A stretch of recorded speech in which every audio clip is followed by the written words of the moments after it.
Hello friends, welcome back to my channel divine tutorials. तो friends, जैसा कि हमारे चैनल पर सीडीपी की क्लासेस स्टार्ट हो गई हैं और मैंने आप लोगों को सीडीपी के 2 वीडियोस दे भी दिए हैं। सबसे पहले वीडियो में मैंने आप लोगों को बताया था वृद्धि एवं विकास के बारे में, ठीक है। उसके बाद जो वीडियो मैंने आप लोगों को दिया उसमें बताया मैंने आप लोगों को विकास की विभिन्न अवस्थाएं। आज मैं आप लोगों को बताऊंगी कि विकास के विभिन्न आयाम क्या क्या होते हैं।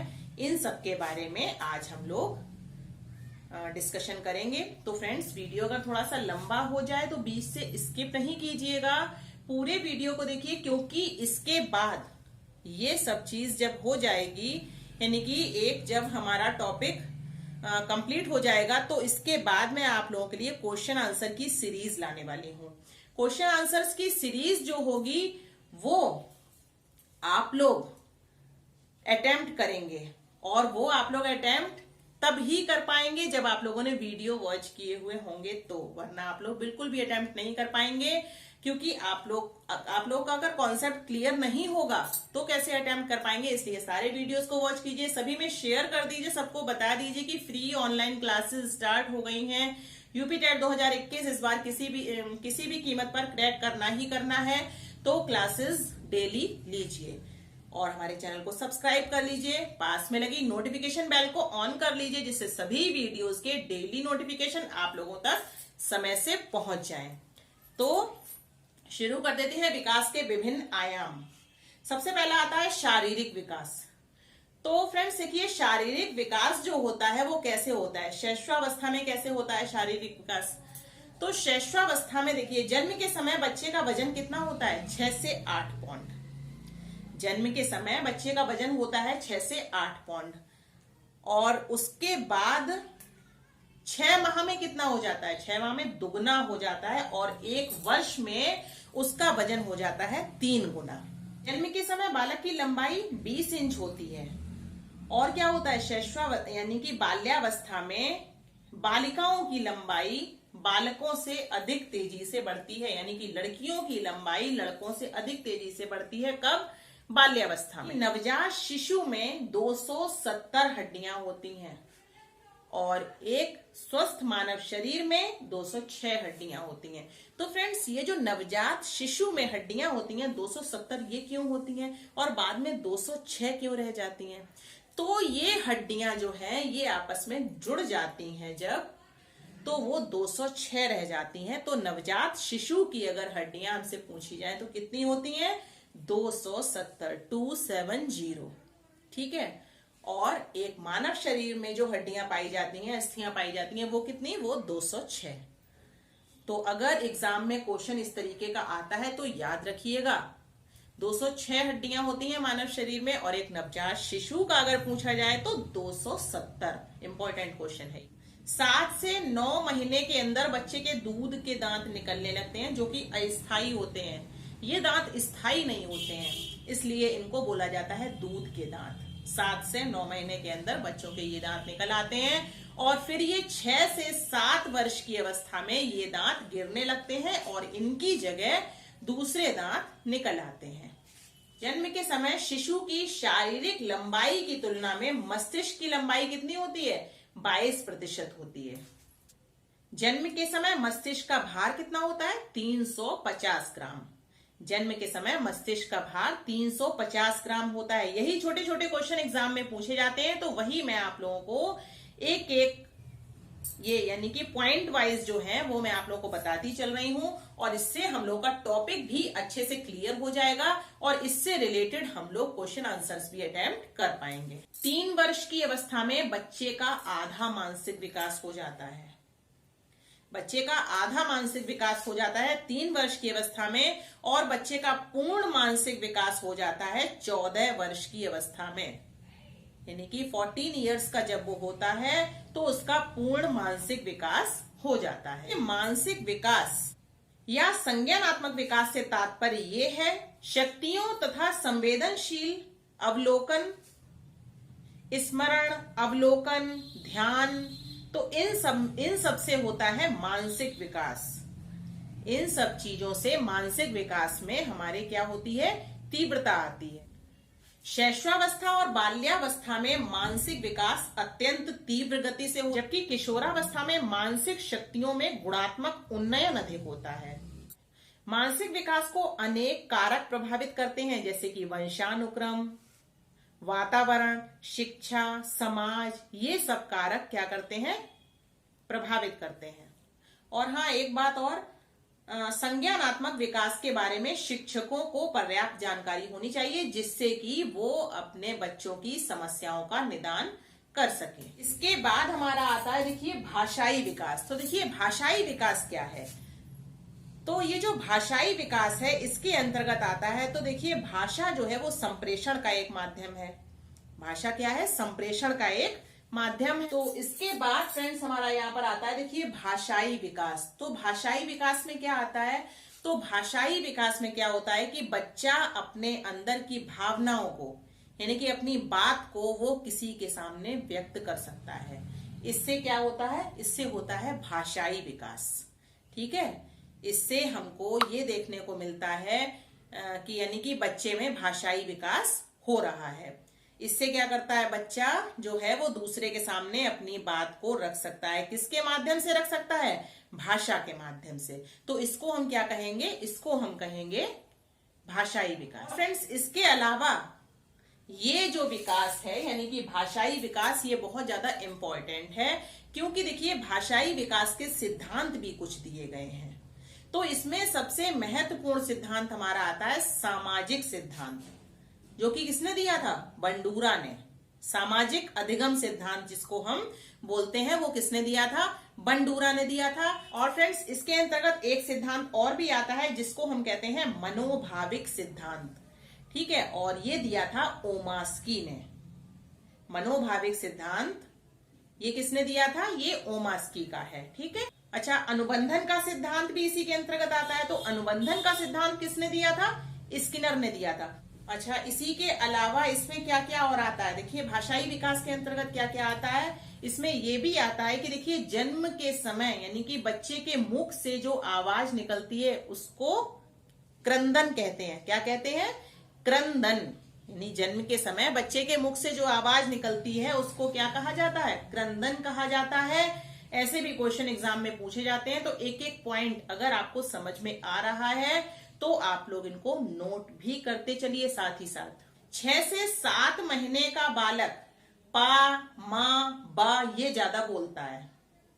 क्या क्या ज्यादा बोलता है? पा, माँ, बा। अगर आप लोगों ने इस चीज को अगर अभी तक गौर नहीं किया है तो गौर कीजिएगा, क्योंकि ये चीजें आपके लिए महत्वपूर्ण हैं।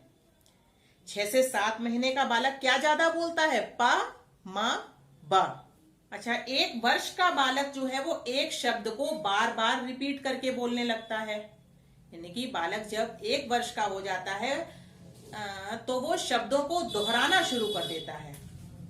और 18 महीने में 50 शब्द, और जब 1 से 2 साल का हो जाता है तो उसका शब्द भंडार लगभग हो जाता है 200 शब्दों का। 200 शब्दों तक का वो उच्चारण कर सकता है। और जब बालक हो जाता है 3 वर्ष का तो उसका शब्द भंडार 1000 शब्दों तक पहुंच जाता है। ये बात फ्रेंड्स हमारा आता है, देखिए, नैतिक विकास। तो नैतिक विकास के अंतर्गत क्या क्या आता है? तो देखिए, नैतिक विकास से तात्पर्य क्या है?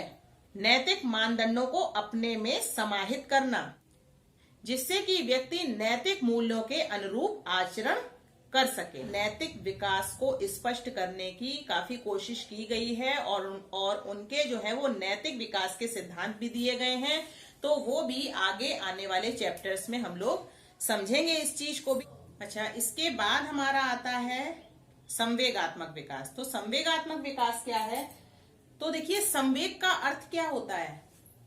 संवेग जो है वो आवेश को प्रदर्शित करता है। संवेग जो होते हैं वो होते हैं, जैसे क्रोध है, ये एक संवेग है। भय, ये भी संवेग है। क्रोध है, भय है, घृणा है, ये सब चीजें क्या होती हैं? संवेग होती हैं। और ये व्यक्ति के आवेश को प्रदर्शित करती हैं कि व्यक्ति किस आवेश में है। तो ये हमारा होता है संवेगात्मक विकास, और ये अलग अलग अवस्थाओं में अलग अलग तरह से विकसित होता है। तो ये हमारा हो गया संवेगात्मक विकास। सामाजिक विकास वह प्रक्रिया है जिसके द्वारा व्यक्ति अपने समूहों के गुणों तथा सामाजिक प्रत्याशाओं के अनुरूप व्यवहार करना सीखता है। सामाजिक विकास का प्रारंभ जो है वो कब से होता है? वो होता है शैशवावस्था में।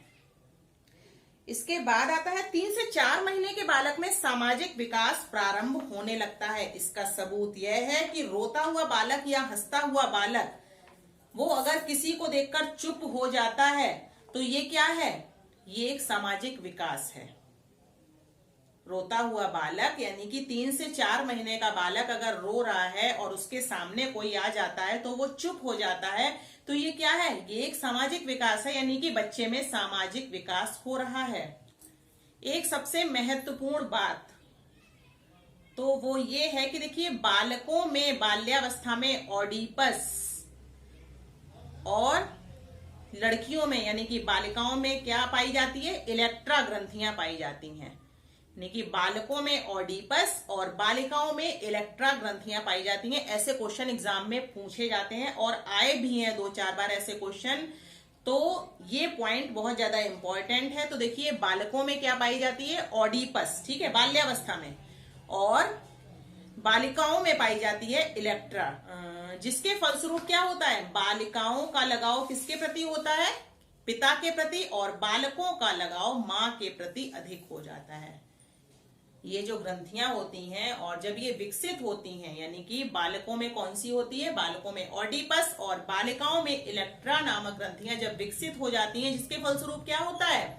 जिसके फलस्वरूप बालकों का लगाव मां के प्रति और बालिकाओं का लगाव पिता के प्रति अधिक हो जाता है। और क्या होता है? और ये होता है कि बाल्यावस्था में सहयोग की भावना का विकास हो जाता है।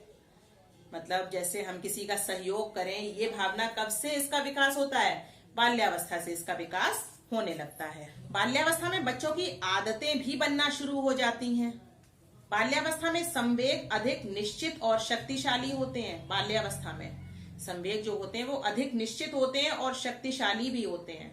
एक हमारे रहे हैं मनोवैज्ञानिक वाटसन। तो वाटसन के अनुसार क्या दिया गया है? तो देखिए, वाटसन ने कहा है कि बालक में सबसे पहले भय तथा प्रेम संवेग विकसित होते हैं। बालक में सबसे पहले भय और प्रेम जो संवेग हैं वो विकसित हो जाते हैं। बात फ्रेंड्स आती है किशोरावस्था। तो किशोरावस्था में होते हैं प्रेम। प्रेम क्या है? संवेग ही है। ये सारे संवेग ही होते हैं। तो किशोरावस्था में कौन कौन से संवेग जो है वो स्थिरता लेने लगते हैं? प्रेम है, दया है, सहानुभूति है, ये सब जो है संवेग वो किशोरावस्था में स्थिरता लेने लगते हैं। अच्छा, एक चीज और होती है किशोरावस्था में, जैसे किसी काम में असफल हो गए, अगर कोई काम नहीं बन रहा है तो किशोर जो है वो घोर निराश हो जाते हैं। ये भी क्या है? संवेग है। ये सारे संवेग के ही अंतर्गत आते हैं। और क्या होता है? किशोरावस्था में इनमें स्थिरता आने लगती है। तो फ्रेंड्स, बस आज की क्लास यहीं तक। कल मैं आप लोगों को अधिगम के सिद्धांत और अधिगम और विकास में संबंध, ये मैं कल आप लोगों को बताऊंगी। और अधिगम के सिद्धांत का एक मेरे पास बना रखा हुआ है चार्ट, यानी कि मेरी ही हैंड राइटिंग में, जैसा कि, तो वो मैं आप लोगों को कल दूंगी। उस चार्ट में एक एक सिद्धांत, यानी कि विभिन्न मनोवैज्ञानिकों के अनुसार जो अधिगम के सिद्धांत दिए गए हैं वो मैं आप लोगों को कल दूंगी उस चार्ट को। तो अगर आप हमारे चैनल पर नए हैं तो सब्सक्राइब कर लीजिए और साथ ही साथ शेयर भी कर दीजिए, सभी को बता दीजिए कि सीडीपी की क्लासेस स्टार्ट हो गई हैं। और अब जो है वो क्लास का रिवीजन दोबारा नहीं होगा, क्योंकि एक बार क्लास हो जाएगी, क्योंकि अब हम लोग के पास इतना ज्यादा टाइम नहीं होगा कि टेट का दोबारा रिवीजन हो पाए। इसलिए एक बार में ही आप लोग वीडियोस को अच्छे से वॉच करते चलिए। और ये वाला चैप्टर खत्म होते ही मैं इससे रिलेटेड क्वेश्चन आंसर आप लोगों के लिए लेकर आऊंगी। और फिर आप लोग जब उन क्वेश्चंस को अटेम्प्ट करेंगे तो आप लोगों को खुद लगेगा कि वाकई हम लोग की तैयारी कैसी चल रही है। तो अभी आप लोग इस वीडियो को दोबारा देख सकते हैं और जो चीजें आपको इम्पोर्टेंट लग रही हैं वो आप लोग एक नोटबुक पर लिख लीजिए, जिससे कि हमेशा याद बनी रहे। और हाँ, ये सोचकर बिल्कुल भी नहीं पढ़ना है कि एग्जाम टाइम तक ही याद रखना है, क्योंकि सीडीपी एक ऐसी चीज है जिसको हमको लाइफ टाइम भी अगर हम याद रखेंगे तो ये चीजें हमारे हमेशा काम आएंगी। तो इन चीजों को हमको हमेशा माइंड में रखना है, ये सोचकर पढ़ना है कि हमको हमेशा याद रखना है। ये नहीं कि एग्जाम हो गया उसके बाद भूल जाना है, तो फिर तो आप बिल्कुल अभी के अभी का याद किया हुआ भी भूल जाएंगे। इसलिए पढ़ाई को जितना भी कीजिए उतना मन से कीजिए, बेमन से बिल्कुल भी मत पढ़िए। मन से पढ़िए तो हमेशा याद रहेगा। ठीक है, अपना ध्यान रखिए। कल मिलते हैं अगले वीडियो में। Thank you, take care, bye bye.